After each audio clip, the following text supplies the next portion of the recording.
नमस्कार दोस्तों, स्वागत है आपका सीपी स्मार्ट क्लासेस में। दोस्तों, उत्तर प्रदेश लोक सेवा आयोग के माध्यम से होने वाली भर्ती एलटी ग्रेड शिक्षक भर्ती 2018 की यह भर्ती जो है 2024 में भी अभी समाप्त नहीं हुई है। यहाँ पर कुछ न कुछ अड़चनें हमेशा लगी रहती हैं। मार्कशीट में विषय का पूरा नाम ना होने से हाथ से फिसली नौकरी। जैसा कि आप सबको मालूम है कि 2018 की जो वेटिंग लिस्ट के लोग थे उनकी काउंसलिंग चल रही है, तो उनकी काउंसलिंग में 45 लोगों को दिक्कत हो गई है फिर से अभी यहाँ पे, और इन्हीं के बारे में ये न्यूज़ है। इसमें अंग्रेजी विषय था। जुलाई 2023 में जो है 79 चयनित अभ्यर्थियों के अभिलेखों का सत्यापन किया गया था। उसके बाद इनकी काउंसलिंग के लिए पोर्टल अभी खोला गया था, तो इसमें ये था कि इनको अभी ज्वाइनिंग दी जाएगी। तो उसमें 45 अभ्यर्थी ऐसे हैं जिनके सब्जेक्ट में इंग्लिश लिखा हुआ है, और जबकि ये लोग मांग रहे हैं कि इंग्लिश लिटरेचर आपका होना चाहिए, इंग्लिश एलआईटी होनी चाहिए। तो एलआईटी इंग्लिश नहीं लिखा हुआ इनके सामने, लेकिन उन्होंने पढ़ाई तो इंग्लिश लिटरेचर की है। 45 में से 27 पुरुष और 18 महिलाएं हैं। तो इसमें से ज्योतिका और प्रिया श्रीवास्तव, इन दोनों लोगों ने कंप्लेन की है कि कैंडिडेट इज नॉट एग्जिस्ट लिख के आ रहा है। जब ये लोग अपना ऑप्शन भरने जा रहे हैं तो कैंडिडेट इज नॉट एग्जिस्ट लिख के आ रहा है। तो एक तो ये दिक्कत हो गई, और दूसरी SC ST के अभ्यर्थियों की फाइलें अभी भी अटकी हुई हैं। और प्रतियोगी मोर्चा छात्र मोर्चा के अध्यक्ष है विकी खान जी बोल रहे हैं कि 1.5 साल पहले हुए अभिलेख सत्यापन के दौरान अभ्यर्थियों के प्रमाण पत्र सत्यापन कराने के लिए संबंधित जिलों को भेजे गए थे, और DM साहब के माध्यम से ये करवाया जाता है। इसमें 17 अभ्यर्थियों के प्रमाण पत्र अब तक सत्यापित नहीं हुए, जिससे उनकी ज्वाइनिंग में दिक्कत आ रही है। तो यानी कि LT ग्रेड की ये जो चल रही है भर्ती, जिसमें वेटिंग लिस्ट के माध्यम से ज्वाइनिंग करवाई जा रही है, इसमें भी समस्याएं हैं। और बाकी नई LT ग्रेड की भर्ती तो आने वाली ही है। जैसा कि आप सबको मालूम है कि अभी जनवरी आ गई है, परीक्षा कैलेंडर जारी होगा, और उसमें कुछ नई भर्ती परीक्षाओं की डेट आने के चांसेस हैं। 80,000 सिपाहियों की भर्ती 2025 में होने जा रही है उत्तर प्रदेश में। तो एक बड़ी संभावना है कि कुंभ के बाद से पुलिस जो है एक बड़ी उसकी सिपाहियों की भर्ती करने जा रहा है, जिसमें करीब 80,000 पोस्ट देखने को मिलेगी छात्रों को। अभी 60,000 वाली भर्ती जो है प्रक्रियाधीन है, अभी ये चली रही है। इसके बाद 80,000 की एक और भर्ती आ रही है। उत्तर प्रदेश लोक सेवा आयोग का परीक्षा कैलेंडर जल्द ही घोषित होने जा रहा है। इसमें 3 नई भर्तियों को जगह मिलेगी।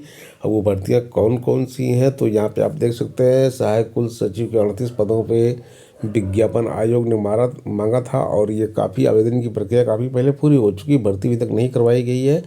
और इसके साथ साथ 604 पदों पे अभियंताओं की भर्ती की आवेदन प्रक्रिया भी चल रही है।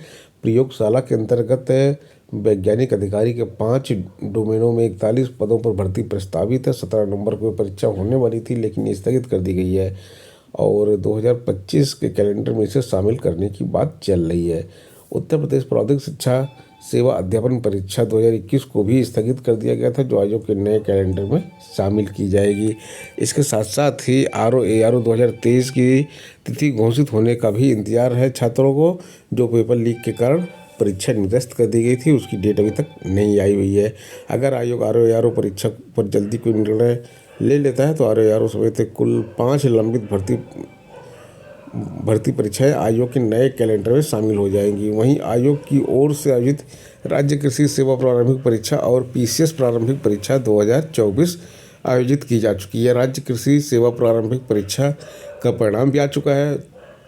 अब इन दोनों भर्तियों के लिए मुख्य परीक्षाएं होनी है। आयोग के नए कैलेंडर में इन भर्तियों की परीक्षाओं की तिथियां भी शामिल की जाएंगी। इसके अलावा कुछ पुराने अध्याचन भी पड़े हुए हैं, जिनमें LT ग्रेड शिक्षक भर्ती, प्रवक्ता भर्ती, असिस्टेंट प्रोफेसर भर्ती, खंड शिक्षक अधिकारी भर्ती। और आयोग अगर इनको कैलेंडर में जगह देता है, 2025 के कैलेंडर में अगर इनको जगह देता है, तो इनके विज्ञापन जारी किए जाएंगे। ये 4 बड़ी भर्तियाँ हैं जो आयोग के पास अधियाचन है, लेकिन आयोग ने अभी तक इनका विज्ञापन नहीं लिया है, ना ही विज्ञापन लेना शुरू किया है। तो देखते हैं अगले 10-15 दिनों में कैलेंडर जारी हो रहा है, तो उसमें क्या चीज़ें आ रही हैं। माध्यमिक और उच्च माध्यमिक के छात्रों को भी जो किताबें हैं वो मुफ्त में मिलेंगी। जैसे प्राइमरी में मिलती थी वैसे माध्यमिक और उच्च माध्यमिक में मुफ्त मिलेंगी। और 2 सेट बनाया गया है, अंग्रेजी भाषा के लिए अलग और हिंदी भाषा के लिए अलग किताबों की व्यवस्था सरकार की तरफ से किया जा रहा है। बीपीएससी अभ्यर्थियों ने जो है धरना प्रदर्शन किया है, मुख्य सचिव से मिले हैं, प्रतिनिधिमंडल उनका मिला है और अभ्यर्थियों ने कहा पीटी रद्द करें। मुख्य सचिव ने विधि सम्मत कार्रवाई का भरोसा दिया है। और बापू केंद्र की रद्द परीक्षा 22 सेंटरों पर करवाए जाने की बात हो रही है। परीक्षा पूर्व निर्धारित तिथि 4 जनवरी को ही होगी और इस 4 जनवरी की परीक्षा को रद्द करने की बात की जा रही है। बिहार में काफ़ी उत्तेजित से छात्र इस परीक्षा को रद्द करवाने के लिए जगह जगह धरने प्रदर्शन कर रहे हैं, ट्रेन को रोक रहे हैं और बाकी अन्य गतिविधियां कर रहे हैं। तो दोस्तों 2024 का ये साल तो आज समाप्त हो रहा है। अब ये साल हो सकता है आपके लिए अच्छा रहा हो सकता है आपके लिए अच्छा ना रहा हो, लेकिन आने वाला 2025 का जो साल है उसके लिए हम आप सभी को अग्रिम शुभकामनाएं देते हैं, जिससे कि आप 2025 में बेरोजगारी का जो माहौल है उससे बाहर आके रोजगार में लगे और कहीं ना कहीं आपकी नौकरी लगे। मिलते हैं नेक्स्ट वीडियो में। धन्यवाद।